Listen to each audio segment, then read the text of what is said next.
Reading by Rowdy Delaney, Idaho, USA. September 2007.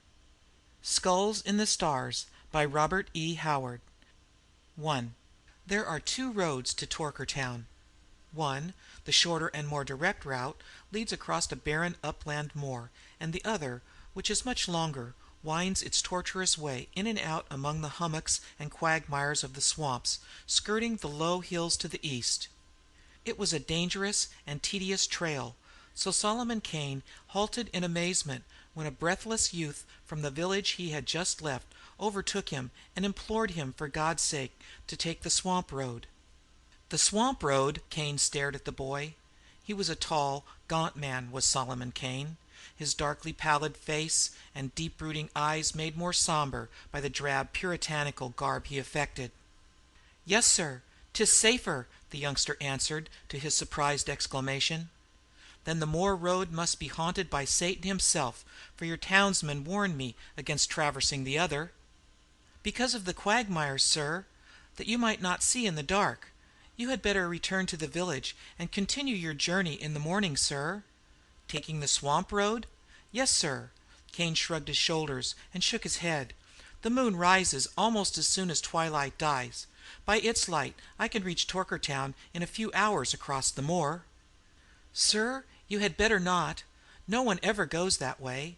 There are no houses at all upon the moor, while in the swamp there is the house of old Ezra, who lives there all alone since his maniac cousin Gideon wandered off and died in the swamp and was never found.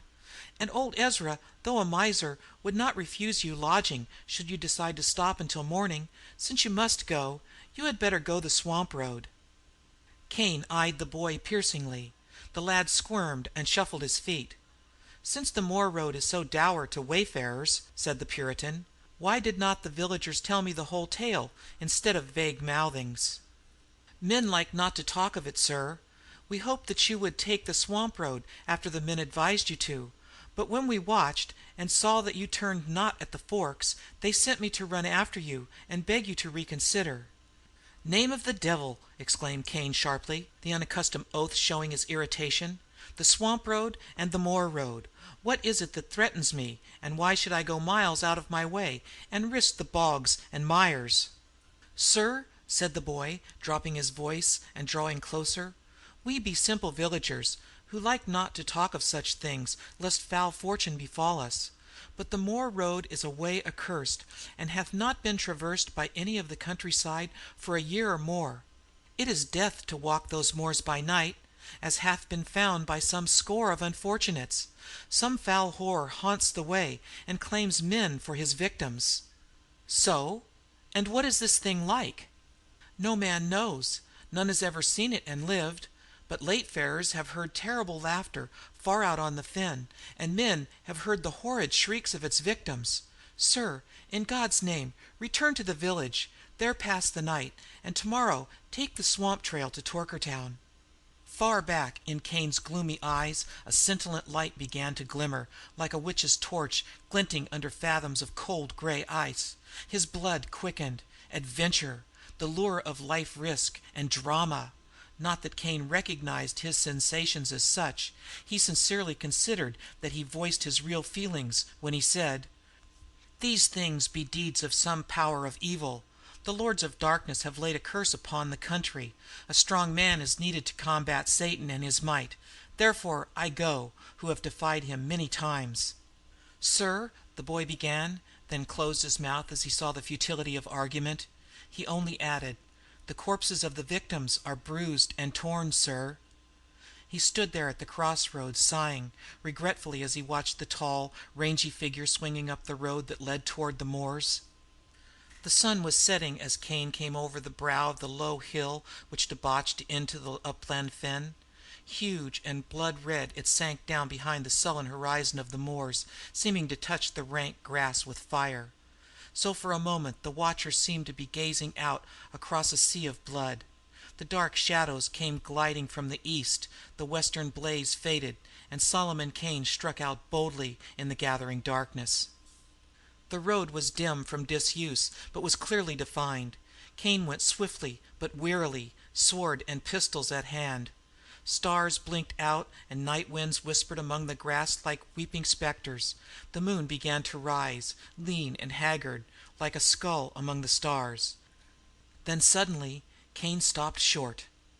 From somewhere in front of him sounded a strange and eerie echo, or something like an echo. Again, this time louder. Cain started forward again. Were his senses deceiving him? No. Far out there pealed a whisper of frightful slaughter, and again, closer this time. No human being ever laughed like that.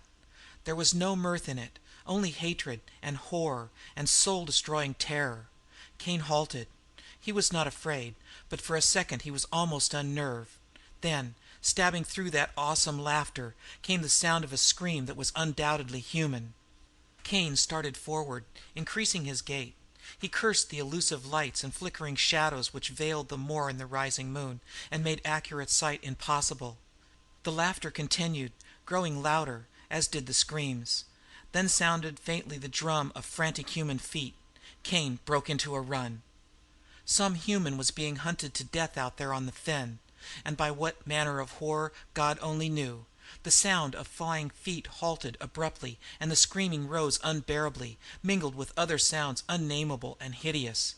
Evidently the man had been overtaken, and Cain, his flesh crawling, visualized some ghastly fiend of the darkness crouching on the back of its victim, crouching and tearing. Then the noise of a terrible and short struggle came clearly through the abysmal silence of the night, and footfalls began again, but stumbling and uneven. The screaming continued, but with a gasping gurgle. The sweat stood cold on Cain's forehead and body. This was heaping horror on horror in an intolerable manner. God, for a moment's clear light! The frightful drama was being enacted within a very short distance of him, to judge from the ease with which the sounds reached him.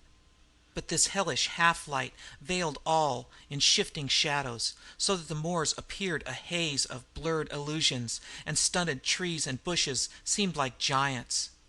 Cain shouted, striving to increase the speed of his advance. The shrieks of the unknown broke into a hideous, shrill squealing.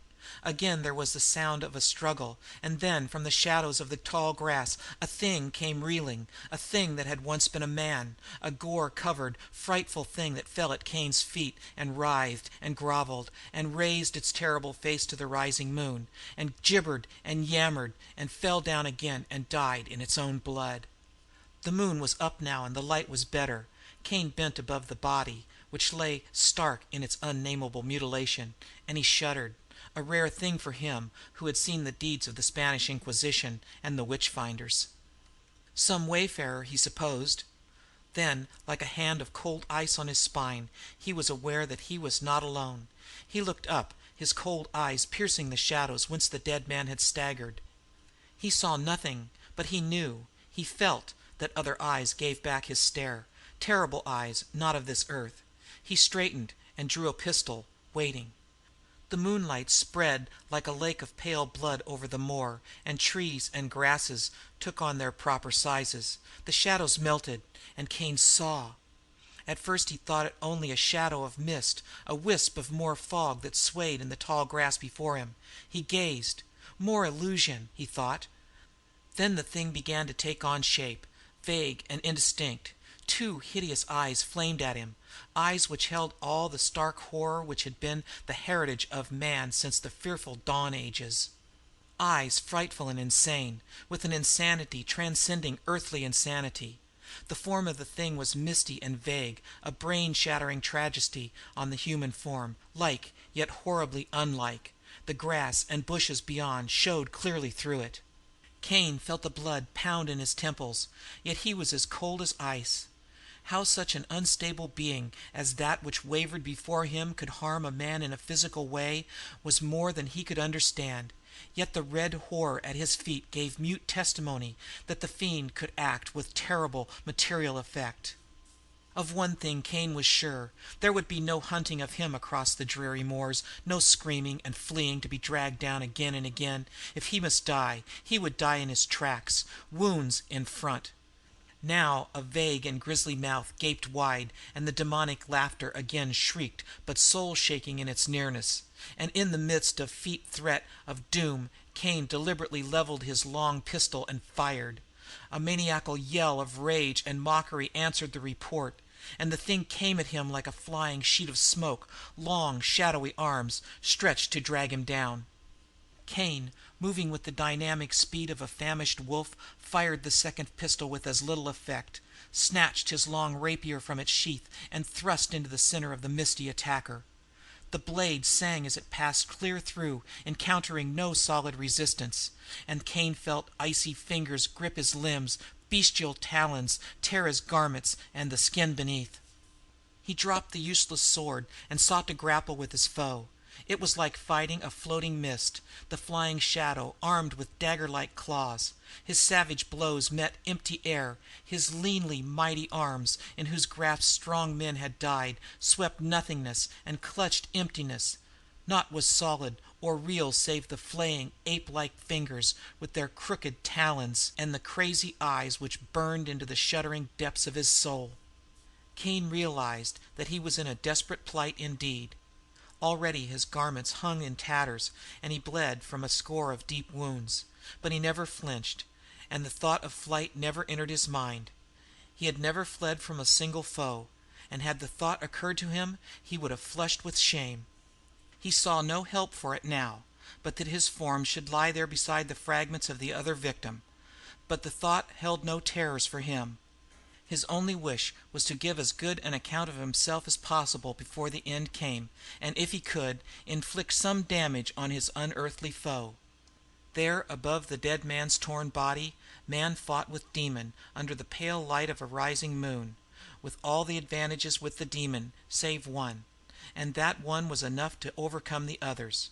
For if abstract hate may bring into material substance a ghostly thing, may not courage, equally abstract, form a concrete weapon to combat that ghost?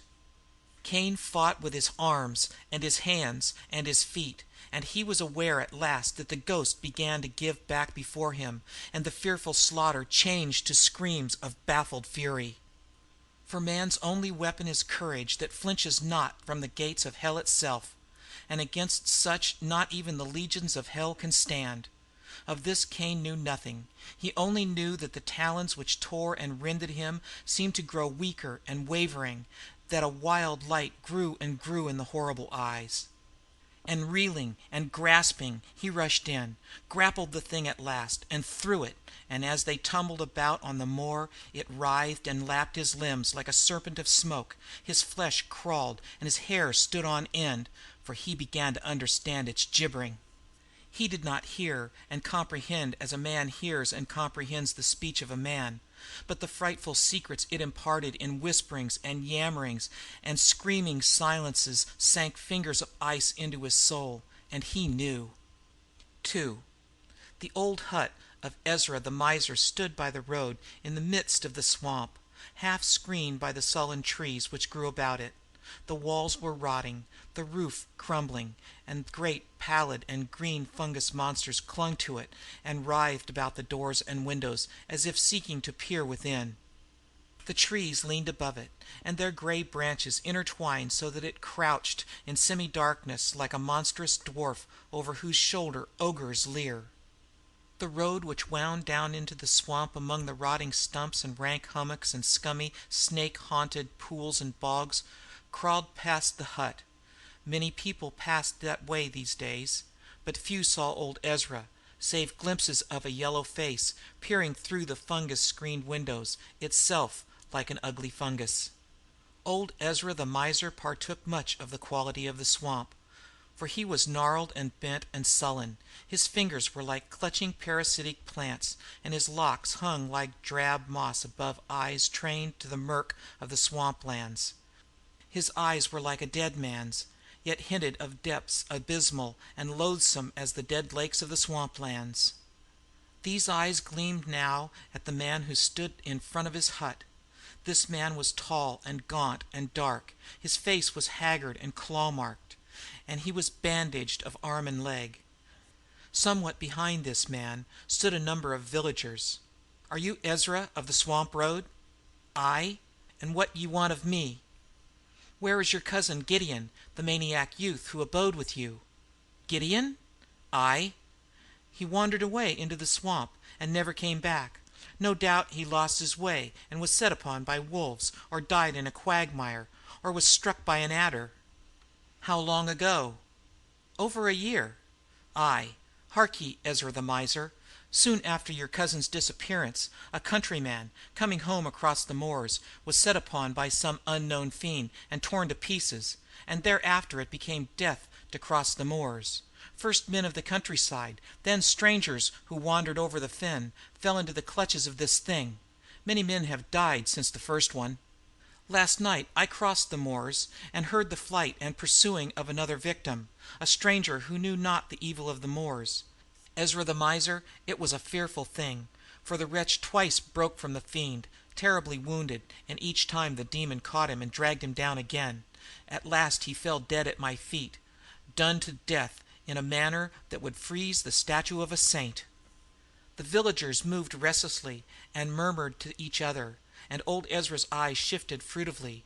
Yet the somber expression of Solomon Kane never altered, and his condor-like stare seemed to transfix the miser. I, muttered old Ezra hurriedly. A bad thing, a bad thing. Yet why do you tell this thing to me? A bad thing. Hearken further, Ezra. The fiend came out of the shadows, and I fought with it over the body of its victim. How I overcame it, I know not, for the battle was hard and long, but the powers of good and light were on my side, which are mightier than all the powers of hell. At last I was stronger, and it broke from me and fled, and I followed to no avail, yet before it fled it whispered to me a monstrous truth. Old Ezra started, stared wildly, seemed to shrink into himself. Nay, why tell me this? He muttered. I returned to the village and told my tale, said Kane, for I knew that now I had the power to rid the moors of its curse forever. Ezra, come with us. Where? Gasped the miser. To the rotting oak on the moors. Ezra reeled as though struck. He screamed incoherently and turned to flee. On an instant, at Kane's sharp order, two brawny villagers sprang forward and seized the miser. They twisted the dagger from his withered hand and pinioned his arms, shuddering as their fingers encountered his clammy flesh. Kane motioned them to follow, and turning strode up the trail, followed by the villagers, who found their strength taxed to the utmost in their task of bearing their prisoner along. Through the swamp they went and out, taking a little used trail which led them up over the low hills and out on the moors. The sun was sliding down the horizon, and old Ezra stared at it with bulging eyes, stared as if he could not gaze enough. Far out on the moors reared up the great oak like a gibbet, now only a decaying shell. There Solomon Kane halted. Old Ezra writhed in his captor's grasp and made inarticulate noises.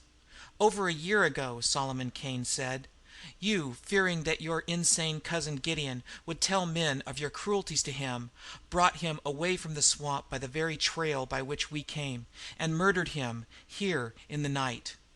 Ezra cringed and snarled. You cannot prove this lie. Kane spoke a few words to an agile villager. The youth clambered up the rotting bole of the tree, and from a crevice, high up, dragged something that fell with a clatter at the feet of the miser. Ezra went limp with a terrible shriek. The object was a man's skeleton, the skull cleft. How knew you this? You are Satan, gibbered old Ezra. The thing I fought last night told me this thing as we reeled in battle, and I followed it to this tree. For the fiend is Gideon's ghost. Ezra shrieked again and fought savagely. You knew, said Kane somberly. You knew what things did these deeds. You feared the ghost of the maniac, and that is why you chose to leave his body on the fen instead of concealing it in the swamp. For you knew the ghost would haunt the place of his death.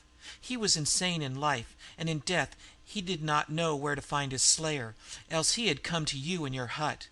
He hates no man but you, but his mazed spirit cannot tell one man from another, and he slays all, lest he let his killer escape.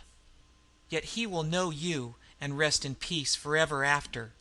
Hate hath made his ghost a solid thing that can rend and slay, and though he feared you terribly in life, in death he fears you not at all."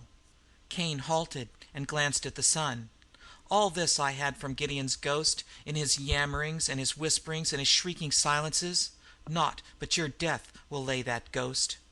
Ezra listened in breathless silence, and Cain pronounced the words of his doom. "A hard thing it is," said Cain somberly, "to sentence a man to death in cold blood in such a manner as I have in mind. But you must die that others may live, and God knoweth you deserve death. You shall not die by noose, bullet, or sword, but at the talons of him you slew, for naught else will satiate him." At these words Ezra's brain shattered. His knees gave way, and he fell groveling and screaming for death, begging them to burn him at the stake, to flay him alive. Cain's face was set like death, and the villagers, the fear rousing their cruelty, bound the screeching wretch to the oak tree, and one of them bade him make his peace with God. But Ezra made no answer, shrieking in a high, shrill voice with unbearable monotony. Then the villager would have struck the miser across the face, but Cain stayed him. "Let him make his peace with Satan, whom he is more like to meet," said the Puritan grimly. "The sun is about to set. Loose his cords, so that he may work loose by dark, since it is better to meet death free and unshackled than bound like a sacrifice." As they turned to leave, old Ezra yammered and gibbered unhuman sounds, and then fell silent, staring at the sun with terrible intensity. They walked away across the fen, and Cain flung a last look at the grotesque form bound to the tree, seeming in the uncertain light like a great fungus growing to the bole. And suddenly the miser screamed hideously, "Death! Death! There are skulls in the stars!" Life was good to him, though he was gnarled and churlish and evil. Cain sighed. Mayhap God has a place for such souls, where fire and sacrifice may cleanse them of their dross as fire cleans the forest or fungus things. Yet my heart is heavy within me.